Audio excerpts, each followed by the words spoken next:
പുരോഗമന കലാസാഹിത്യ സംഘം അരീപ്പറമ്പ് മേഖലാ കമ്മിറ്റിയുടെ ആഭിമുഖ്യത്തിൽ ആദരം 2024 സംഘടിപ്പിച്ചു. K Kumaran Penan palliative society chairman S Radhakrishnan ഉദ്ഘാടനം ചെയ്തു. പുരോഗമന കലാസാഹിത്യ സംഘത്തിന്റെ ആഭിമുഖ്യത്തിൽ ഗ്രന്ഥശാലകളെ ആദരിക്കുന്നതിന്റെ ഭാഗമായി പുരോഗമന കലാസാഹിത്യ സംഘം അരീപ്പറമ്പ് മേഖലാ കമ്മിറ്റിയും മോത്തിലാൽ സ്മാരക വായനശാല റീഡേഴ്സ് ഫോറം ആൻഡ് സാംസ്കാരിക സമിതിയും സംയുക്തമായി അരീപ്പറമ്പ് മോത്തിലാൽ സ്മാരക വായനശാലയെ ആദരിച്ചു.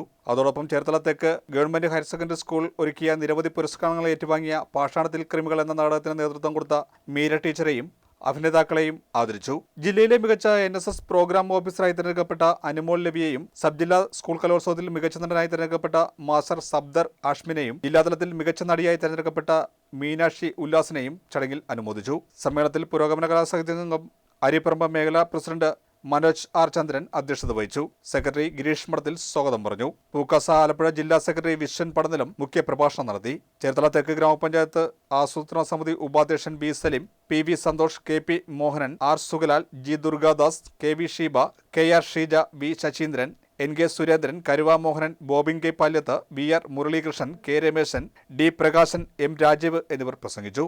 അരീപ്പറമ്പ് മേഖലാ കമ്മിറ്റിയും മോത്തിലാൽ സ്മാരക വായനശാല റീഡേഴ്സ് ഫോറം ആൻഡ് സാംസ്കാരിക സമിതിയും സംയുക്തമായാണ് ആദരവ് സംഘടിപ്പിച്ചത്. ഏറ്റവും പ്രശസ്തമായ ഒന്നാണ് ഗ്രന്ഥശാലയെ ആദരിക്കുക എന്ന് പറയുന്നത്. ഒരു കെട്ട കാലഘട്ടത്തിൽ നിന്നും നമ്മൾ ഈ നല്ല കാലഘട്ടത്തിലേക്ക് എത്തിക്കുന്നതിൽ വളരെയേറെ പ്രധാനപ്പെട്ട പങ്ക് വഹിച്ച ഒന്നാണ് നമ്മുടെ ഗ്രന്ഥശാലകളും വായനശാലകളും. അതുകൊണ്ട് തന്നെയാണ് അതിനെ പ്രാദേശിക സർവകലാശാലകൾ എന്ന് അറിയപ്പെടുന്നത്.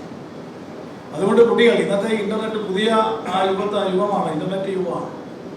നമുക്ക് ഇന്റർനെറ്റിലൂടെ എല്ലാം വായിക്കാനും പുതിയ അറിവുകൾ നേടാനും നമുക്ക് കഴിയും. പക്ഷെ അതോടൊപ്പം തന്നെ പുസ്തകങ്ങൾ വായിക്കാന്നുള്ള നമ്മളൊരു പുതിയ അത്ഭുതത്തിന്റെ ലോകത്തിലേക്ക് മാറുകയാണ് പുസ്തകങ്ങൾ വായിക്കുന്നതിലൂടെ. അത് നാം ഓരോ കുട്ടികളും ചെയ്യേണ്ടതാണ്. അതിന്റെ കുഞ്ഞലി മാഷിന്റെ ഒരു കവിതയുണ്ട് അതേ സംബന്ധിച്ച്. വായിച്ചാലും വളയും, വായിച്ചില്ലെങ്കിലും വളയും. വായിച്ചാൽ വിളയൻ, വായിച്ചില്ലെങ്കിൽ വളയും. വളരെ കറക്റ്റായിട്ടുള്ള കവിതയാണ്. അപ്പോൾ അത്തരത്തിലേക്ക് പുതുതലമുറ നമ്മുടെ കുട്ടികൾ നമുക്ക് വായിക്കാൻ കഴിയും. എൻ്റെ അടുത്തൊരു കൃഷ്ണകുമാർ ഒരു കുട്ടിയുണ്ട്. ഞാൻ പറഞ്ഞോളാം, അയാള് ഇപ്പോൾ MBA കഴിഞ്ഞു. ഏത് പുസ്തകം കിട്ടിയാലും ഇതിലും നമ്മൾ അത്ഭുതപ്പെട്ടു പോയിട്ടുണ്ട്. നമ്മളെ കൊണ്ടൊന്നും നടക്കുന്നില്ല, അത്ഭുതപ്പെട്ടു പോയിട്ടുണ്ട്. ഏത് പുസ്തകം കിട്ടി, ഏത് പുതിയ പുസ്തകവും അല്ലെങ്കിൽ കിട്ടുന്ന പുസ്തകങ്ങളൊക്കെ ഇങ്ങനെ വായിച്ചു കൊണ്ടിരിക്കുക. ഇപ്പോൾ നൈപുണ്യ കോളേജിൽ ഇപ്പോൾ അധ്യാപകനായിട്ട് നോക്കിയാൽ ഇപ്പോൾ ഇംഗ്ലീഷ് അധ്യാപകനായിട്ട് വരും.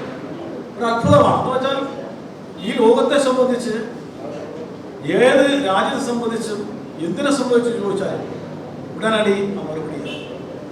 ഇപ്പോൾ PhD എടുക്കാൻ വേണ്ടി പോകും. അപ്പോൾ നമുക്ക് ഒരുപാട് അറിവുകൾ തരുന്നതാണ് നമ്മുടെ പുസ്തകം. അതുകൊണ്ട് തീർച്ചയായും നമ്മുടെ പുതുതലമുറ, നമ്മുടെ കുട്ടികൾ പുസ്തകങ്ങൾ വായിക്കാൻ കഴിയും. പക്ഷെ ഇന്ന് നമുക്കറിയാലോ, ക്ലാസ് മുറികൾ തൊട്ട് കോടതി മുറികൾ വരെ ഹിന്ദുത്വം എന്ന് പറയുന്ന അജണ്ട അടിച്ചേൽപ്പിക്കാൻ തയ്യാറാവുകയാണ്.